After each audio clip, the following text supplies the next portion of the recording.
High, আজকে jute rope আর ম্যাক্রেমে দিয়ে সুন্দর একটা বহ স্টাইলের ওয়াল ডেকোর বানাবো। তো প্রথমে আমি একটা শুকনো গাছের ডাল নিয়ে নিয়েছি আর এখানে আমি জুট রোপ সাইজ করে কেটে নিয়েছিলাম আর এগুলোকে আমি গাছের ডালের সাথে সেট করে দিচ্ছি এভাবে পেঁচিয়ে।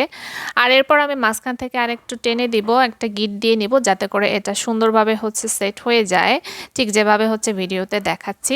তো এভাবেই আমি সবগুলো জুট রোপের মাথার অংশটুকু এভাবে সেট করে নিব যাতে এটা অনেকটা শক্ত হয়। আর এখন আমি এখানে জুট রোপের দড়িগুলো দিয়ে একটা সুন্দর প্যাচওয়ার্ক করে নেব। এই ক্ষেত্রে জুট রোপের প্রথম লাইনের দ্বিতীয় দড়িটার সাথে পরের লাইনের প্রথম দড়িটা এভাবে সেট করে একটা গিট দিয়ে নিব। আর সেম ওয়েতে আমি সবগুলো জুট রোপের অংশগুলোকে এভাবে একটা গিট দিয়ে একটা সুন্দর জাল বা নেটের মতো করে সেট করে নিব। তো দেখতেই পাচ্ছ এটা খুবই সহজ, জাস্ট প্যাটার্নটা একটু বুঝে নিতে হয়। তো এই যে দেখতে পাচ্ছ এইরকম হবে। আর এরপর আমি এখানে ম্যাক্রেমে নিয়ে নিয়েছি আর এখন সুতোগুলোকে মাঝখান থেকে সারিয়ে নিয়ে এই পাশে সুন্দর করে একটা লেসের মতো করে লাগিয়ে দিব। বেসিক্যালি এগুলো টাসেল লেস না, তো এভাবে আমি প্রত্যেকটা জুট রোপের যে পাশের অংশগুলো ছিল, মানে এক্সট্রা যে জুট রোপ গুলো ছিল ওগুলোর সাথে প্রত্যেকটা একটা করে টাসেল দিয়ে দিব। তো সেই ময়েতে আমি সবগুলো টাসেল এভাবে লাগিয়ে নিব।